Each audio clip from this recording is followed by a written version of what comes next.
Please मुझे बचा लो, please मुझे बचा लो, मेरा बाप मुझे जान से मार देगा, मुझे बचा लो प्लीज।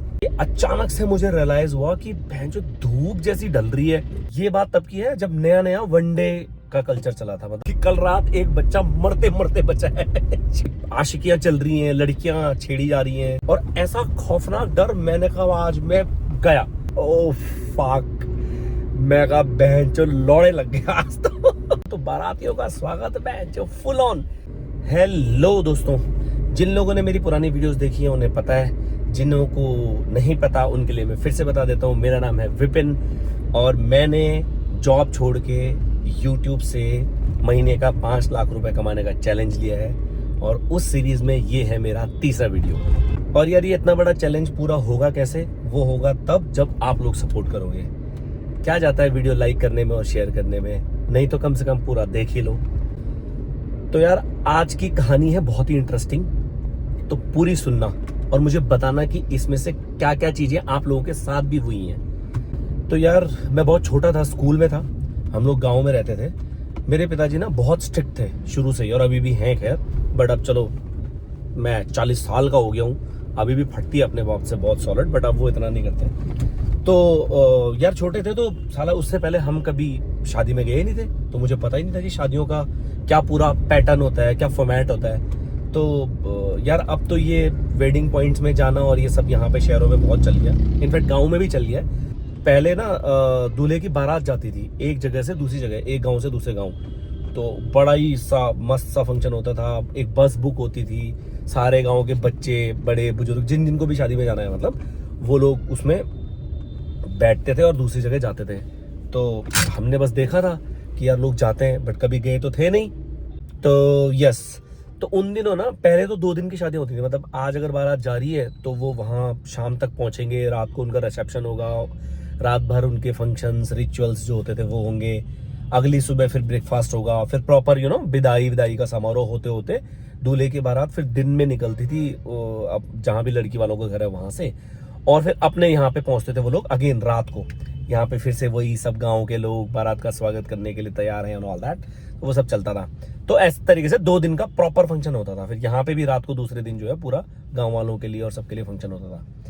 तो ये बात तब की है जब नया नया वनडे का कल्चर चला था, मतलब सिंगल डे में। पहले तो जैसे मैंने बताया 2 दिन की होती थी, तो वनडे शादी का कल्चर चला था। यार मुझे तब तक शादी में जाने का कोई एक्सपीरियंस था नहीं, मुझे बिल्कुल आइडिया नहीं था कि एक्चुअल में कितना टाइम लगता है ऑल दैट। तो मेरा एक ना दोस्त है, मतलब वो मेरा कजन भी है, गाँव का ही था बचपन का, तो वो आया, उसने बोला कि यार एक काम करते हैं, चलना शादी में चलते हैं, एक शादी है और वहाँ चलते हैं बारात में। तो मैंने कहा यार बारात में, मैं कहा यार भाई मेरे तो घर वाले परमिशन देंगे नहीं, मेरे पिताजी तो बहुत स्ट्रिक्ट हैं। एंड ही सेड कि अरे चिंता मत कर, वनडे की शादी है, चलेंगे और शाम तक वापस भी आ जाएंगे जब तक तेरे। तो मेरे पिताजी ना उस टाइम पे दुकान थी हमारी, तो पापा शॉप पे जाते थे, दुकान में बैठते थे, तो दिन में घर आते थे लंच करने के लिए। बट ठीक है, उस टाइम पे इतना मैटर नहीं करता था कि कहीं खेलने गया है, क्या गया है, बच्चे कहाँ गए हैं। लेकिन शाम के टाइम पे वो अपना शॉप वॉप जो भी क्लोज करने का टाइम होता था, मतलब लगभग वही अंधेरा होने के बाद 7:30 8 साढ़े 8 बजे तक वो घर आते थे। और हमारे घर में ये बहुत एक स्ट्रिक्ट रूल था कि कोई भी बच्चा कहीं भी हो, किसी के साथ भी खेलने गया, कि जब अंधेरा होने से पहले बच्चे घर पे चाहिए, नहीं तो सुतान होगा, तबीयत से तोड़ाई होगी। एनीवेज, तो भाई वो उसने बोला अरे यार चलते हैं, शाम होने से पहले, तो तेरे पापा के घर आने से पहले हम लोग आ जाएंगे वापस। तो भाई चल दिया हम शादी में। तो वही बस खड़ी थी, हम भी जाके बस में बैठ गए, कभी छत में जा रहे हैं। और उन दिनों बस की छत में ना बच्चों का, जो उस टाइम के बच्चे होते थे, वो बस की छत में ट्रैवल करने का एक अलग ही क्रेज था भाई। तो यार हम लोग चले गए हैं जो छत में, बस की छत में बैठे और मस्ती खूब बकचोदी चल रही है, गाने वाने ये वो सो। तो हम चले गए शादी में भाई। वहां गए, एक जगह बस कहीं रुकी, फिर वो एकदम रास्ता ढलान सा पहाड़ी का रास्ता जो होता ही है, जैसे पहाड़ों में रास्ते आपको अगर पता हो तो। फिर एक नदी में पुल, फिर पुल क्रॉस करके पल्ली पार चले गए, बस यहाँ खड़ी हो गई क्योंकि वहां रोड है नहीं। तो भाई हम चले गए, चलते चढ़ाई चढ़ते 1-1.5 घंटे का रास्ता, और हम पहुंच गए उस गांव में। फुल मस्ती भाई, हम बाराती हैं, स्वागत तो बारातियों का स्वागत है जो फुल ऑन। तो मजा चल रहा है तब वहां पे, हम मस्ती वस्ती खूब, जितना भी था डांस खाना पीना सब चल रहा है। अब उनके भाई रिचुअल्स स्टार्ट हुए, वही सब जो फेरे वेरे एंड ऑल दैट, वो सब चलना शुरू हो गया।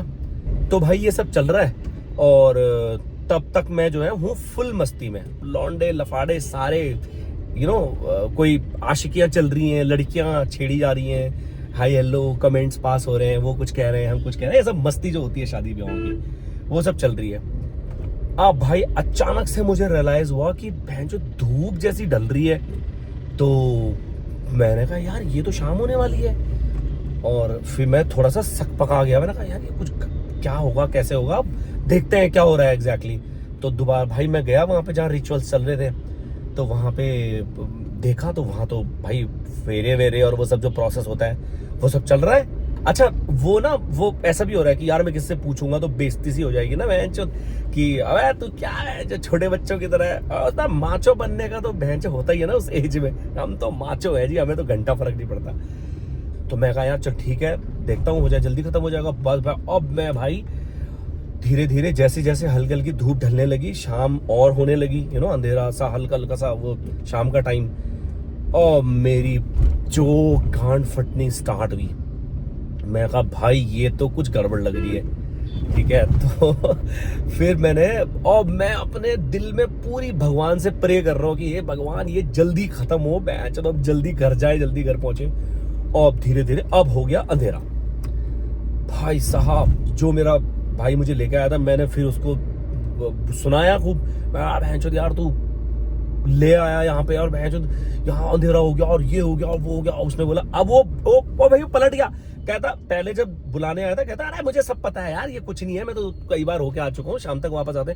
फिर कहता भैंचो घंटा मुझे क्या पता, मैं थोड़ी कभी शादी में ऐसे पहले आया था, मैं भी पहली बार आया हूँ। मैंने कहा फक भैंचो तूने पहले बोला था। एनीवेज तो भाई ये सब चल रहा है वहां, बकचोदी वहां फंक्शन चल रहा है, मेरी गांड फटी पड़ी, अकेला आदमी बहनचोद पूरी शादी में ऐसी भन्नाया सा घूम रहा है कि क्या होगा, कहाँ जाऊं, कैसे जाऊं। अच्छा यार इतने छोटे थे कि वो 1 घंटे का जंगल का रास्ता, फिर पुल पार करके जाना, वो भी मुझसे नहीं हो रहा। सोच तो रहा था जाऊं, लेकिन फिर ये लगा अच्छा पैसे होते नहीं थे उस टाइम पे, 1 भी रुपया नहीं होता था जेब में, कोई पॉकेट मनी नाम की चीज होती नहीं थी। तो ये भी नहीं कि मैं जाऊं हिम्मत करके गांव वालों के साथ किसी के साथ और पल्ली पार जाके बस पकड़ के घर पहुंच जाऊं, वो भी नहीं हुआ। तो भाई मेरी फटके 4 और कोई रास्ता नहीं बचा एक्सेप्ट करने के इंतजार। वाह वाह क्या राइम की है। तो भाई वो बस वहां से जैसे तैसे करके मतलब कुछ 10-12-15 किलोमीटर के बाद हमारा जो कस्बा था छोटा सा जो गांव के पास में, वहां बस पहुंची। अब वहां से ना 2 जगह जा रही हैं, एक जा रहा है दूसरे गांव में। तो बारात जो थी बेसिकली वो बगल वाले गांव में शादी थी, उनकी बारात थी, और हमारा गांव उसके पास में है। तो अब जिस जगह से दोनों जगह के लिए अलग अलग रास्ते जा रहा है, मतलब एक उस गांव के लिए रास्ता जा रहा है, एक हमारे गांव के लिए जा रहा है। मैं चाहता तो वहीं पे उतर के अपने घर भी जा सकता था ना, नहीं, मैं बारात के साथ चला गया जहां वो बारात है दूसरे गांव में। क्यों? क्योंकि मुझे तो चुदना था। तो भाई हम फाइनली शादी वाले घर में पहुंचे।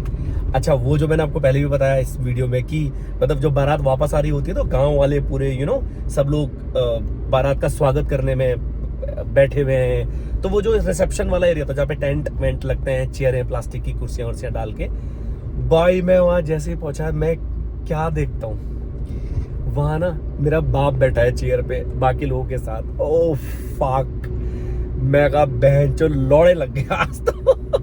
ओ भाई मैं ना चेयरों के नीचे से जा रहा हूँ, वो अब क्योंकि बारात आ रही है, सब लोगों का बहन चो ध्यान उधर दिया बारात की तरफ। और बारात में हम मतलब इतने ज्यादा भी जन नहीं होते ना, 40-50 लोग हैं तो सब पता चलता है कौन है क्या है। और मेरा बाप वहां है क्योंकि मेरे बाप को पता है ये बहन चो घर में है नहीं, शादी में गया होगा, तो मेरे बाप की नजरें मुझे ढूंढ रही हैं। तो भाई जैसे तैसे बचते बचाते मैं गया, जैसे छुपते छापते कहीं से कोनों से कुर्सियों के नीचे घुस रहा हूँ। शर्म आ रही है कि यार क्या करूं। भाई मैं जैसे तैसे मैं कहा यार अब ऐसा करो, यहाँ रुकना तो खतरे से खाली नहीं है, चलो घर। क्योंकि यहाँ रुका तो मुझे इतना पक्का पता था अगर मैं वहां मेरा बाप मुझे देखता तो मेरे बाप ने मुझे वहीं से मारना शुरू कर देना था। तो मुझे लगा यहाँ मार खाने से तो बढ़िया मैं घर पे जाके पिटता हूँ। भाई मैं घर चला गया, घर गया तो मैं तो आराम से अपना खाया पिया। अब भाई बहन है वो तो मस्ती ले रहे हैं, आज तो पता चलेगा घर में पापा आएंगे पता चलेगा। और मम्मी भी कह रही चल ठीक है, मम्मी ने बोल दिया अच्छा ठीक है चल तू खाना वाना खा ले। भाई मैं खाना वाना खा रहा हूँ, खाया वाया अपना बैठ के टीवी देख रहे हैं। फिर भाई पापा आए नहीं, हम लोग सब सो गए।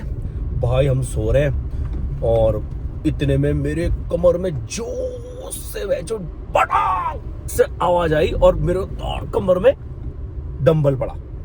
मैंने जब आंखें खोली, मेरी फटके चार, सामने पिताजी खड़े।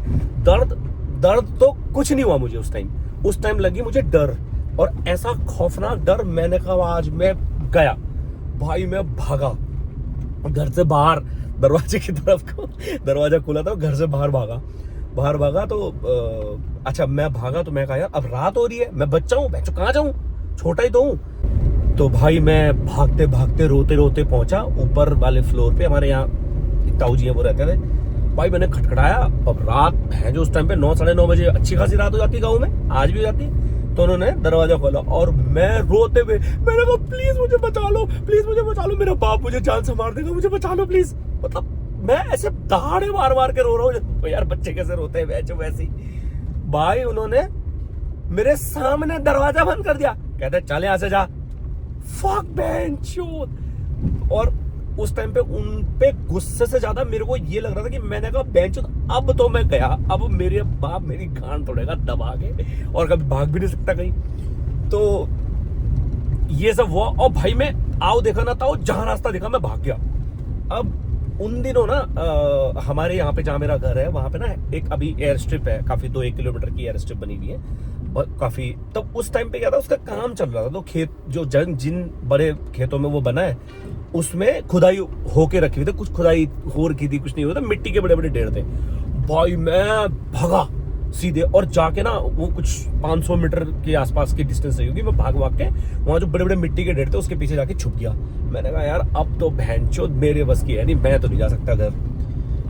ओ भाई फिर उसके बाद थोड़ी देर तक तो मैं डर के मारे मेरी फटी रही, तो मुझे मतलब डर के मारे, अपने बाप से डर के मारे कि भैंचोद आज तो मेरा बाप मुझे जान से मार देगा। लेकिन कुछ देर बाद मुझे लगा कि अब तो कोई आ नहीं रहा है, एकदम सन्नाटा सुन। फिर मेरी गांड फिर से फटनी शुरू हो गई कि भोसड़ी का अब अगर आगे पीछे भाग आ गए। उस जमाने में भाग बहुत होते थे, पॉपुलेशन कम थी, चारों तरफ घर कम थे, तो भाग तो आम बात होती थी हमारे यहाँ ना। तो मैं कहा अब उसके बाद मेरी इस बात से फटने लगी, मैं कहा कहीं भाग आ गया भोसड़ी का खा जाएगा मुझे। तो भाई अब मैं ये उम्मीद कर रहा हूँ कि यार कोई आए मुझे रेस्क्यू करे इस सिचुएशन से। भाई फाइनली बहुत देर के बाद मतलब मेरी मम्मी की आवाज आई, और मेरी मम्मी के साथ मेरी दीदी भी थी, तो उनकी आवाजें आनी शुरू, मतलब 2-3 लोग थे वो आ गए, उन्होंने आवाज दी और मैं जोर से मैंने भी हाथ हिलाया, मैंने कहा यहाँ हूँ किधर आ जाओ जल्दी बचा लो मुझे।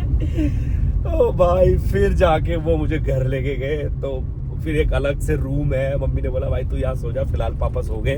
मतलब बेंचोद वो मुझे मार के सो गए, फुल पेल पुल के खुद करके, भाई पिताजी सो गए। मैंने कहा यार ये बढ़िया है। एनीवेज तो भाई फिर उसके बाद मैं सोया, फिर मैं सो गया, अगली सुबह उठा, बाकी सब कुछ एज यूजुअल जैसे चलती है जिंदगी। किसी को कोई घंटा फर्क नहीं पड़ा इस बात का कि कल रात एक बच्चा मरते मरते बचा है। सब लोग कोई अपनी खेतों में जा रहे हैं, कोई अपना नाश्ता बना के चल दिया, और हमारे फादर जी जो है पिताजी साहब वो भी अपने काम पे मस्त अपना 8 बजे नहा धो के पूजा पाठ करके स्कूटर उठाया चल दिया दुकान में। ओ भाई मेरे लिए वो ट्रॉमा था जो कई दिन तक रहा। खैर स्लोली वो ट्रॉमा मेरे दिमाग से निकल भी गया, और फिर उसके बाद नॉर्मल लाइफ होगी, फिर से वही बकचोदियां, फिर से वही दोस्तों यारों के साथ खेलना कूदना। तो यार ये था पूरा किस्सा। अब आप लोगों में से प्लीज कमेंट करके बताना कि इसमें से इस पूरी कहानी में से कुछ भी अगर रिलेटेबल आपकी लाइफ में घटा हो तो आप कमेंट बॉक्स में जरूर बताइएगा। मिलते हैं अगले वीडियो में एक नई कहानी के साथ। उम्मीद करता हूं कि आप लोगों को ये पसंद आया हो, और पसंद आया तो क्या करना है आपको पता ही है, लाइक शेयर सब्सक्राइब। भाई नहीं करोगे तो मैं जॉब छोड़ के इस यूट्यूब से पैसे कैसे कमाऊंगा? आप लोगों का सपोर्ट ही तो चाहिए ना। All right guys, bye bye.